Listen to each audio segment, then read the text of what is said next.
kysymyspostaus, johon tuli huikeat 9 kysymystä, mutta ei se mitään. Me vastaan niihin parhaamme mukaan. Aloitetaan. Aino, mikä on sun lempiväriä ja miksi se on just sun lempiväri?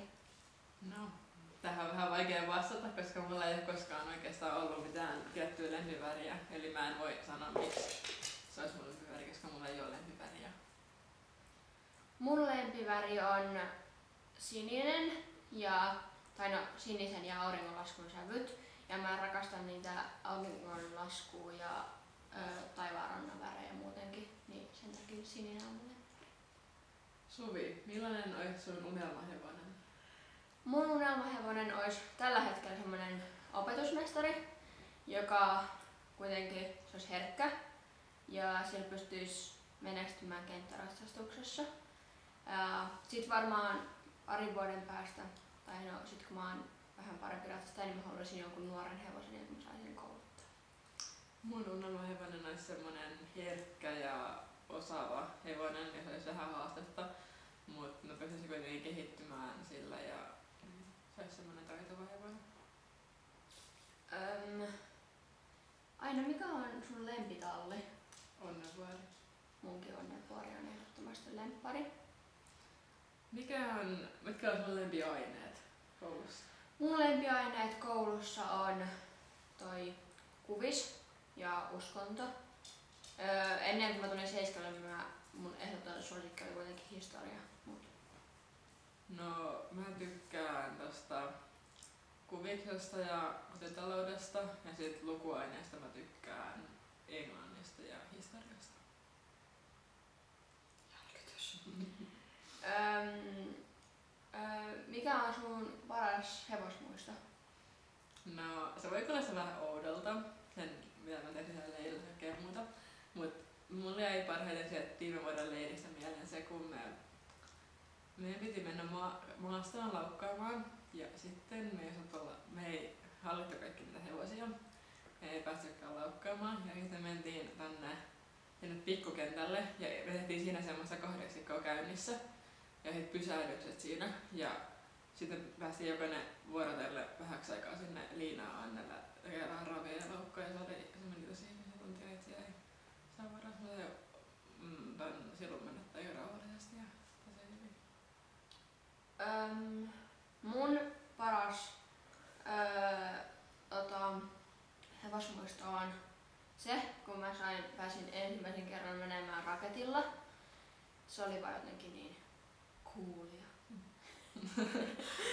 En mä tiedä. Se on jäänyt kaikista eniten mieleen kaikista ehdotuksista. Mikä on sun pahin tippuminen? No, en mä tippunut sen 2 kertaa myssyltä. Ja kun ne oli saman tunnin aikana, niin se toka tippuminen oli pahempi, koska mun meni ilmat pihalle ja sitten mä sain lievän aivotärähdyksen. No, mun pahin tippuminen on semmonen, että meni semmoisella 5-vuotiaalla Eestin hevosella ja itse lähti laukkaamaan sinne yhtäkkiä. Mä en ollut yhtään varautunut ja mä meinasin sieltä siinä tippuun. Mut sit se oli se kentän aita vastaan ja se teki semmoisen äkkipysähdyksen ja sit mä lensin sieltä. Siinä oli puomeja säilytyksessä sinne aidan alla ja ei siinä vieressä. Itse lensin suoraan päin ja puomien päälle. Mikä on sun tavoite ratsastuksessa? No, mulla ei nyt ole mitään niin suuria, mutta ihan niinku kehittyy ratsastamisessa ja sitten varsinkin mä haluaisin parantaa mun istuntoja varsinkin esteillä ja sitten mä haluaisin oppia ratsastaa herkillä avuilla ja tämmöisillä herkillä hevosilla paremmin. Mun tavoite on ehdottomasti se, että mä saisin kilpailla omakasvattamalla ja kouluttamalla puoliverisellä tai jollain hevosella, tällä hetkellä se olisi puoliverinen, niin vaativaa tasoa hangistavassa lajissa. Ja sit toinen, minkä mä haluaisin, kuulostaa ehkä aika mahdottomalta, mutta mä haluaisin joskus omistaa Mustangin. Kaikki nauraa, mutta ei se mitään. Mä toteutan sen vielä joskus. Sitten sitten, mitä luokkia sä oot kilpaillut koulussa ja esteillä? Mä oon kilpaillut yhden ristikkoluokan viime syksynä ja silpulla. Ja sit mä oon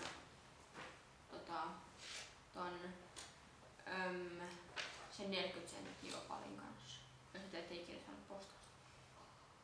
Entä koulussa? Koulussa mä oon mennyt vaan Santulla perusmerkin kouluohjelmaan.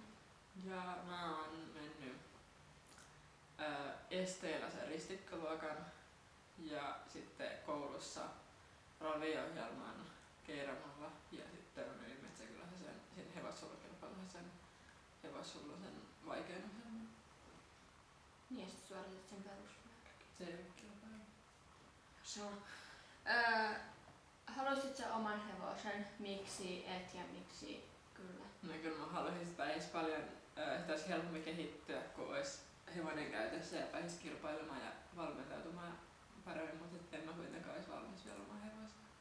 Mulla on aika samat syyt Aidan kanssa, mut niin, kyllä mä sen hevosen haluaisin, jos mulla olisi niinku paljon niinku tukea tässä ympärillä ja mä saisin apua sen kanssa paljon, mutta ja olisi varaa, mut ei nyt tällä hetkellä ole varaa oikein. Ja sitten. Mut tosiaan tässä oli nämä kysymykset tällä kertaa ja kiitos kun katsoit ja me tästä Aidan kanssa lähdetään kohta leirille. Moikka! Noin. Aika hirveä